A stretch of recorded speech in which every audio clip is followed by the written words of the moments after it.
Oke kan. Assalamualaikum Pak Nur. Waalaikumsalam warahmatullahi wabarakatuh. Pripun Dika? Hari ini longgar nggak nih Pak Nur? Kemarin kan saya sudah WA jenengan ya. Ada waktu nggak nih Pak Nur hari ini? Untuk hari ini saya free, bisa mengajar selalu. Alhamdulillah. Iya. Saya itu hari ini rencananya mau coaching nih Pak Nur. Oh iya. Nah, saya mau minta Pak Nur untuk menjadi observer untuk coaching saya. Apakah Pak Nur bersedia? Oh baiklah Bu Dika, bisa. Kebetulan hari ini saya juga longgar juga. Iya. Untuk selanjutnya. Oh dengan siapa Bu Dika melakukan coachingnya? Rencananya dengan Bu Niken, Pak Nur. Nah, Bu Niken. iya, kemarin kan ada sedikit masalah sama Bu Niken. Nah, ini jadi saya mau coaching sama Bu Niken, terus minta bantuannya Pak Nur. Oh iya bisa. Untuk tahap coaching itu apa saja sih Pak Nur yang harus saya persiapkan nih Pak Nur? Nah, begini Bu Dika, sebelum untuk melakukan coaching ada beberapa hal yang harus nanti Bu Dika Iya. persiapkan. Yang caranya ada rubrik penilaian, kemudian ada kompetensi yang ingin dikembangkan, kemudian ada kompetensi mana yang secara spesifik ingin diobservasi. Nanti bisa melakukan coaching dengan Bu Niken ya. Iya, Bu Niken. Kemudian juga ada indikator ketercapaian atau tujuan pengembangan nanti yang Bu Dika inginkan. Iya. Nah dari 4 persiapan tersebut mungkin Iya. dari rubrik penilaiannya. Iya. Nah ini nanti prinsip coaching dan prinsip coaching dan kemampuannya ya Bu Dika ya. Iya. Nanti bisa menjadi rubrik untuk Bu Dika. Iya. Bisa saya bantu. Kemudian dari kompetensi coachingnya untuk Bu Dika sendiri, apa sih yang mau dikembangkan dari coachingnya nanti? Untuk kompetensi coaching itu kan ada 3 ya Pak Nur ya. Ada mendengarkan aktif, kemudian kehadiran penuh, Iya. kemudian sama yang ketiga itu menyusun pertanyaan yang berbobot. Nah, dari ketiga ini mungkin yang ingin saya kembangkan ya Pak Nur itu yang ketiga Pak Nur. Berarti yang Bagaimana caranya menyusun pertanyaan yang berbobot seperti itu. Oh iya Bu Dika, untuk pertanyaan kenapa Bu Dika memilih? Iya, karena gini Pak Nur, ketika proses coaching itu kan kita sebagai coach itu harus bisa memunculkan ide kan ya Pak Nur, memunculkan ide, kemudian memancing potensi-potensi yang ada di coaching. Nah itu yang menurut saya itu kurang dalam hal menyusun pertanyaan yang membuat coaching itu merasa coaching ini merasa pengen mengeluarkan semua unek-uneknya, isi hatinya, kemudian mampu mengembangkan potensinya seperti itu. Nah ini yang perlu saya kembangkan Pak Nur. Oh baiklah.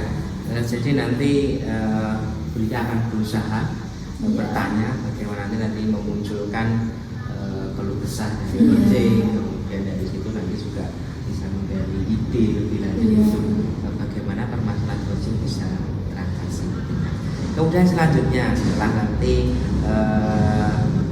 kompetensi yang dikembangkan yaitu menyusun pertanyaan berbobot, kemudian nanti tahap selanjutnya yaitu untuk kompetensi mana yang secara spesifik ingin menjadi yang akan diobservasi. Nah, untuk yang secara spesifik itu saya memilihnya yaitu menyusun pertanyaan yang berbobot tadi Pak. Jadi ketika proses coaching nanti bagaimana saya sebagai seorang coach itu mampu ya dengan pertanyaan yang saya ajukan. Jadi coach ini merasa nyaman, kemudian merasa ingin meluapkan semua isi hatinya, keluh kesahnya, sehingga nanti saya mampu memancing, kemudian memotivasi coach untuk menyelesaikan masalahnya.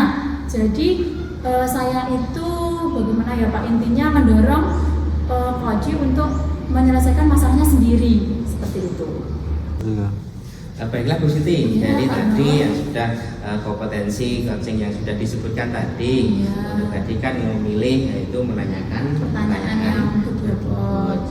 Jadi nanti kompetensi Bu Siti yang akan dipilih adalah pertanyaan berikut. Lalu indikator ketercapaian dari tujuan pengembangan itu seperti apa? Indikator saya ya Pak Nur untuk mencapai kemampuan saya secara maksimal, yaitu kemampuan yang ingin saya kembangkan tadi adalah menyusun pertanyaan yang aku buat. Nah, indikatornya yaitu bagaimana sih caranya seorang coach, atau saya kan di sini sebagai coach ya, bagaimana caranya saya itu untuk memancing atau menggali semua ide-ide yang ada di coaching untuk coachingnya itu mampu menyelesaikan masalahnya sendiri. Jadi saya ini sebagai coach itu mendorong atau memotivasi coaching untuk menyelesaikan masalahnya seperti itu.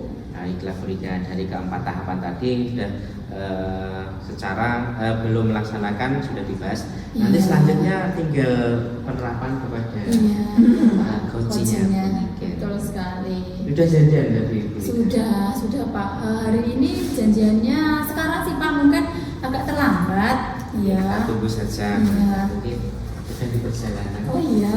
Assalamualaikum Bu Rika. Waalaikumsalam Bu Rika. Ini Pak Nur Bu. Oh iya Iya. Pak. Apa kabar Pak? Apa kabar? Baik, bagaimana Bu Rika? Ya alhamdulillah kondisi saya kalau secara fisik sih sehat ya Pak ya, kelihatannya ya Pak. Katanya saya ini Bu Rika ini jadi coach gitu loh. Iya. Hari ini kita mau coaching ya Bu Rika Iya, ya. betul. Oke, silakan mungkin. Iya. Terima kasih Pak Nur. Bagaimana Bu Rika kabarnya hari ini? Hari ini ya baik sih Bu, sehat. Ya. Cuma ada sedikit yang ganjel di pikiran saya. Kenapa? Ini tentang anak saya Bu. Anak saya yang pertama cewek, kelas 6 SD. Ya. Sekolah di mana Bu Rika? Sekolahnya di SD Muhammadiyah. Udah kelas 6 ya. Iya. Ya. Hari ini kita mau bahas apa sih Bu tentang anaknya Bu Rika yang Iya. membuat Bu Rika ini kok kayaknya berat gitu kalau berangkat kerja ya. Hari Iya, ini Bu. apa? Di rumah Iya, kenapa jadi gini sekarang? loh Bu, anak saya yang pertama itu kalau saya bandingkan dengan kondisi saya dulu Iya. waktu saya seumuran segitu ya Bu. Beda mungkin Itu ya. sangat jauh berbeda loh Bu. Iya, betul sekali. Kalau zaman saya dulu itu seumuran segitu saya itu sudah punya tanggung jawab. Entah itu tanggung jawab bersih-bersih atau untuk diri saya sendiri, mempersiapkan apa yang perlu saya butuhkan. Tapi kok hal itu tuh tidak ada pada anak saya ya Bu ya. Saya merasa anak saya tuh dengan umur segitu tuh tanggung jawabnya tuh belum ada. Nah, berarti hari ini itu kita pengen berbincang-bincang bagaimana sih anaknya Bu Rika itu kok kayak kurang punya tanggung jawab, kemudian sudah besar ya sebenarnya ya kelas 6. kalau pagi itu malah membuat ibunya kayak gimana ya, emosi gitu ya, Bu ya. Melihat anaknya kitanya yang sudah mau berangkat cepet-cepet, malah anak kita yang santai-santai aja, nah seperti itu. Nah, kemudian nih Bu Rika, di akhir nanti nih, di akhir percakapan kita, ketika kita sudah selesai bercakap-cakap, apa sih yang diinginkan Bu Rika dengan masalah yang dihadapi Bu Rika tadi? Paling enggak saya itu ingin menemukan solusi gitu loh Bu, apa yang harus saya lakukan supaya anak saya itu bisa lebih bertanggung jawab terhadap dirinya. Ya itu saja sih Bu. Sebenarnya ya kalau menurut saya sih yang saya minta tuh simpel, tapi untuk menuju ke situ kayaknya susah ya Bu ya. Padahal ini anaknya Bu Rika sendiri loh ya, bukan murid yang kita temui di sekolah. Ini anak yang bagaimana ya, yang dari kecil itu bersama kita ya sebenarnya ya. Nah, kemudian Ibu Rika, berarti hari ini kita itu berbicara tentang bagaimana sih caranya nanti anaknya Bu Rika ini yang sudah kelas 6 itu bisa lebih bertanggung jawab, kemudian bisa mandiri karena memang sudah kelas 6. Nah, kemudian nih Bu Rika, bagaimana sih ciri-cirinya anak-anak yang anak-anak yang seperti anaknya Bu Rika ini itu mampu berhasil gitu Bu Rika?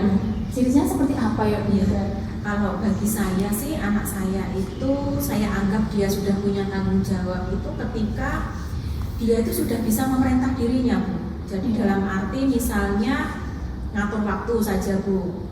Saya jam segini ya, terutama pagi itu loh Bu yang membuat saya ribet itu Bu. Iya, terus saya itu harus Ya gitu Bu, berarti saya standarnya itu anak saya itu saya anggap punya tanggung jawab itu ketika dia sudah bisa ngatur waktu, itu aja lah Bu yang paling simpel Bu.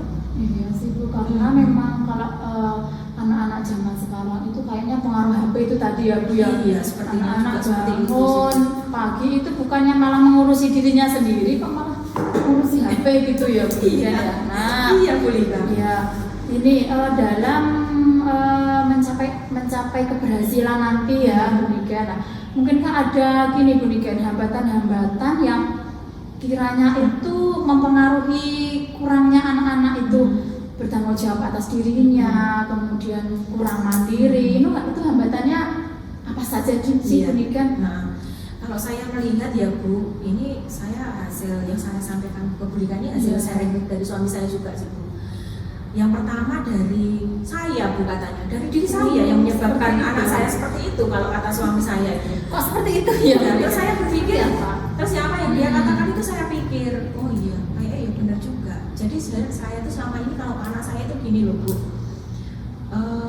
ya apa ya Bu, saya jadi merasa bersalah. Iya, kenapa? Boleh ceritakan mawon. Nanti cerita-cerita ke yang lain. Oh iya, enggak Bu, percaya saja sama saya. Iya. Monggo silakan. Mungkin ini kan Iya. sekedar cari sama-sama kita kan sebagai ibu. Iya. Jadi saya tuh gini loh Bu, saya kan merasa ya sibuk lah Bu, sibuk. Saya pertama Iya. sibuk, kesibukan. Pulang sekolah itu sampai rumah itu jam 4 sampai rumah itu sudah bagus kalau saya itu. Kadang sampai jam 4, setengah 5, dan dengan kondisi sampai segitu baru sampai rumah kan sudah capek ya Bu ya. Jadi saya memang merasa saya itu kurang memberikan pemahaman, kurang memberikan keterampilan kepada anak saya bagaimana cara dia mengatur waktu. Mungkin memang benar sih apa yang disampaikan suami saya, yaitu ya dari kamu sendiri, memang kamu ya jangan marah ke dia kalau dia lemot, karena kamu nggak pernah melatih dia untuk apa ya, untuk mengatur dirinya sendiri gitu. Terus saya pikir-pikir ya benar juga sih Bu. Yang saya bingungkan akhirnya lalu saya itu harus bagaimana? Makanya saya itu pengen cerita ke Bu Lika. Ya, gini kalau apa ya namanya, suami terus menyalahkan Bu Niken seperti itu, Bu Niken itu merasa bagaimana? Sedihkah atau merasa bersalahnya berlebihan atau seperti apa? Ketika suami saya bilang seperti itu Bu, Masuk deg gitu ya Bu ya? deknya itu lebih ke bukan saya ngejar suami saya, kamu kok menyalahkan aku, bukan Bu, tetapi saya deknya itu lebih seperti merasa tersadarkan gitu loh Bu. Loh iya ya, kenapa aku nuntut Farah namanya? Kenapa saya nuntut Farah?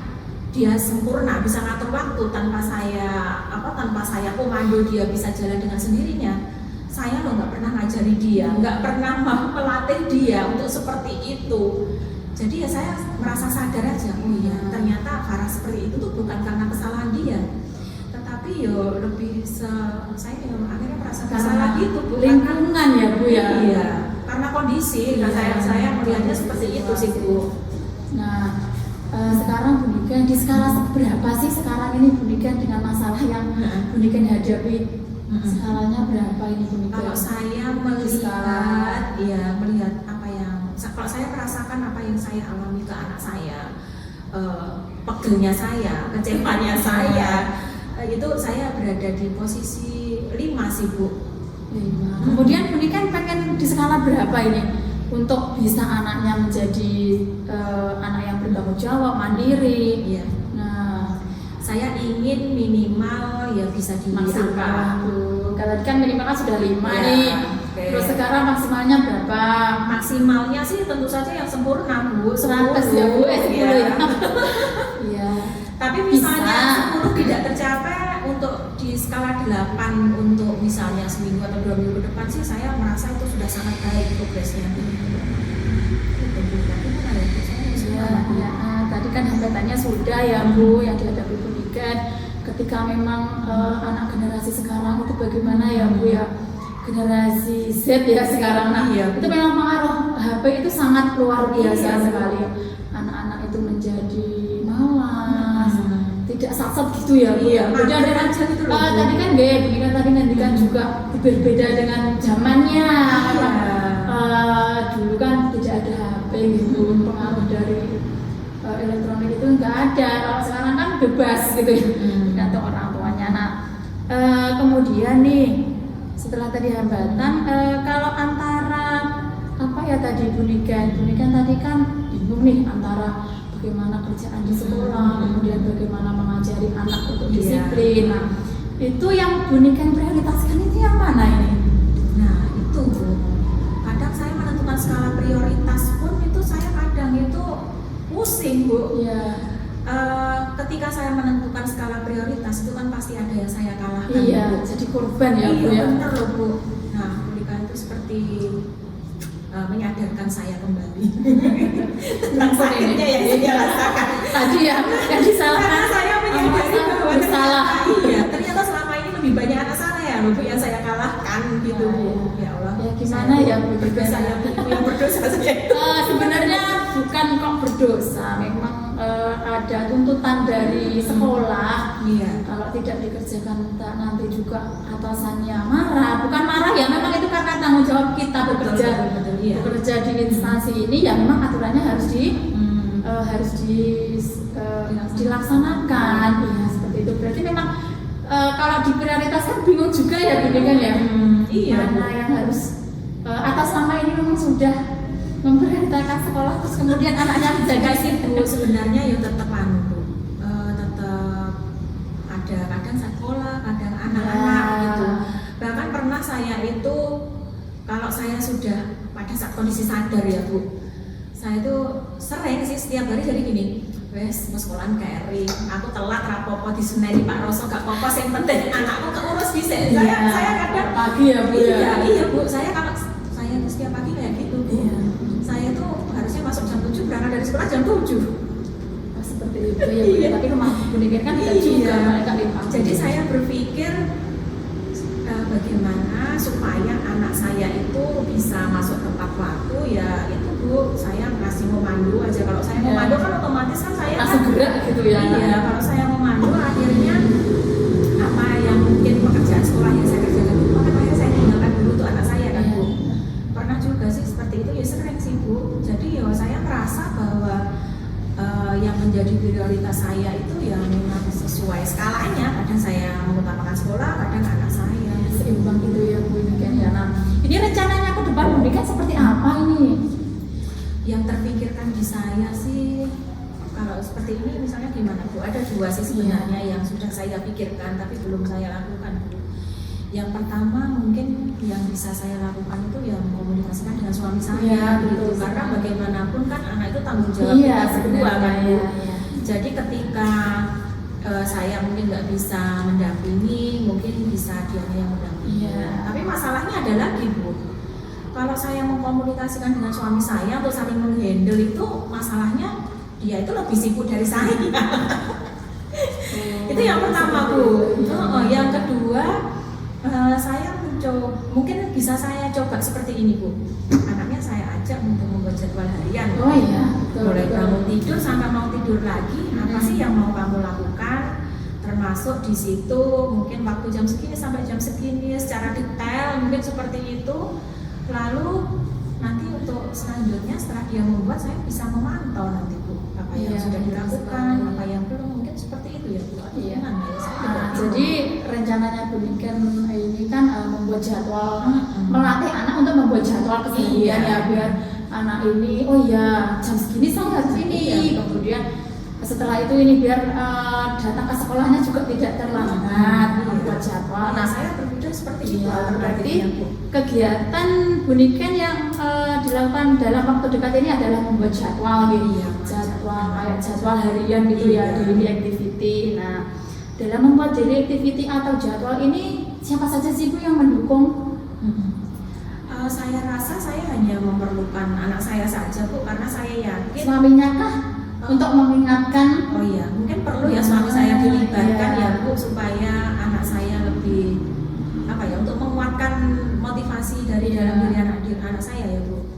Ya berarti saya membutuhkan suami saya untuk mendampingi kami membuat kemudian juga itu Bu, untuk dari diri anaknya bisa ya seperti memunculkan motivasi anak untuk membuat jadwal kegiatan atau mungkin membuat jadwal kegiatannya sendiri. Jadi yang saya rencanakan itu kami anak saya membuat jadwal, mulai kamu tidur kamu mau melakukan apa, terus nanti kamu berangkat sekolah jam berapa, lalu selama kamu tidur sampai mau berangkat itu yang dilakukan apa saja, mungkin perlu detail itu ya Bu ya. Ya memang perlu apa ya Bu, perlu kesabaran, ya, perlu itu juga perlu latihan Bu. Paling enggak 1-2 hari, alhamdulillah nanti berjalan 1 minggu, 2 minggu. Nah, memang harus ada komitmen yang enggak cuma dari anaknya, kita sebagai orang. Iya betul itu Bu. Kemudian, nah yang terakhir nih Bu Niken. Nah, sampai di titik ini nih Bu Niken. Nah, apa sih yang Bu Niken dapatkan dari coaching kita hari ini, dari percakapan kita ini, tindak lanjutnya seperti apa nanti Bu Niken yang akan Bu Niken lakukan, kemudian yang kita dapatkan hari ini apa? Iya. Jadi setelah bercakap-cakap dengan Bu Lika itu saya merasa sedikit lega Bu. Leganya karena yang pertama mungkin lebih dari apa yang selama ini saya simpan. Saya merasa sudah berbagi dan Bu Lika tidak berusaha menyalahkan saya, tetapi Bu Lika itu memposisikan diri sebagai seorang yang netral gitu, terus memberikan umpan balik yang positif, terutama yaitu Bu Lika tidak menyalahkan saya, jadi merasa sangat nyaman mengadakan percakapan ini. Jadi karena saya nyaman, ya saya percaya pada Bu Lika. Karena saya percaya maka saya bisa jujur menyampaikan apa yang saya yang menjadi menurut saya gitu. Yang pertama itu Bu. Lalu yang kedua, untuk tindak lanjut coaching ini saya akan secepatnya Bu membicarakan tentang pembuatan jadwal tadi dengan anak saya dan suami saya. Ya harapannya seperti tadi Ibu sampaikan tadi, memang perlu waktu, perlu proses gitu, nggak akan hari ini membuat jadwal, besok langsung bisa berkondisikan, sangat bertanggung jawab. Saya menyadari itu, jadi ya itu yang saya rasakan untuk tindak lanjutnya seperti itu Bu Lika. Terima kasih Bu Lika sudah mau berbagi dengan saya. Saya itu pasti punya waktu buat Bu Lika, jangan suka-suka untuk mau bercerita. Tenang, nanti tidak akan saya bocorkan ya, tenang saja. Ini kan memang kita sebagai seorang ibu itu memang masalah seperti ini sebagai ibu bekerja ya. Kita itu working mom itu memang ya seperti ini. Masalahnya memang bagaimana sih cara kita itu bisa menyeimbangkan antara sekolah di rumah. Sangat ringan diucapkan. Iya, betul sekali Bu Nika. Nanti semoga sebenarnya tadi kan Bu Nika sudah mempunyai solusi sendiri. Semoga nanti solusi yang dapat diterapkan di anaknya. Semoga nanti anaknya bisa bertanggung jawab, bisa mandiri, bisa komitmen dengan jadwal yang dibuat. Terima kasih ya Bu Lika atas motivasinya, sudah meluangkan waktu untuk kita ngobrol-ngobrol. Nanti kedepannya kalau saya merasa ada yang belajar, saya tidak akan ragu-ragu untuk dibutuhkan lagi. Terima kasih Bu. Sama Bu Nika. Saya pamit. Mari Bu. Waalaikumsalam warahmatullahi wabarakatuh. Bagaimana? Halo kembali Bu Lika. Bagaimana tadi sudah melakukan coaching dengan Bu Niken? Alhamdulillah Pak Nur, tadi itu Bu Niken sudah menceritakan semua masalahnya, kemudian sudah mencurahkan semua hatinya yang beliaunya itu galau dengan bagaimana sih menyeimbangkan waktu antara sekolah ya, dia kan bekerja, beliaunya bekerja dan mengurusi putrinya di rumah seperti itu. Baiklah, dari obrolan tadi Bu Siti dengan Bu Niken, kompetensi apa yang tadi sudah Bu Siti lakukan ketika melakukan coach tadi? Saya itu sudah berusaha. Tadi kan kompetensi yang saya pilih itu bagaimana sih menyusun pertanyaan yang berbobot ya Pak. Saya itu sudah berusaha semaksimal mungkin bagaimana sih memancing ide-ide Bu Niken, kemudian menggali ide Bu Niken ya kan, agar Bu Niken ini mampu mendapatkan solusi dari masalah yang beliau hadapi seperti itu. Baiklah, dari tadi berarti muncul permasalahan, kemudian ide, berarti terbukti bahwa pertanyaan-pertanyaan Bu Lika tadi sudah mewakili bagaimana kompetensi tadi bisa terwujud ya Bu Lika.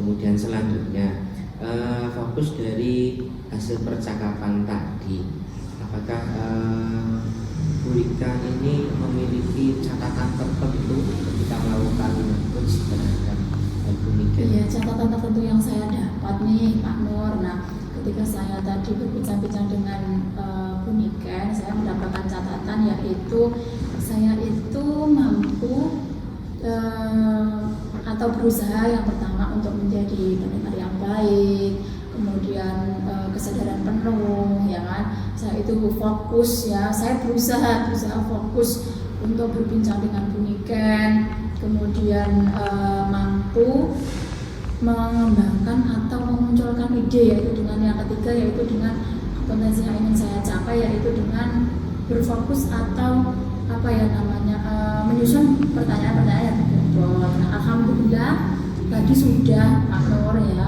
dengan bercakap tadi sudah memunculkan ide, kemudian Bu Rika sudah menyelesaikan solusinya, memunculkan ide untuk menyelesaikan solusinya.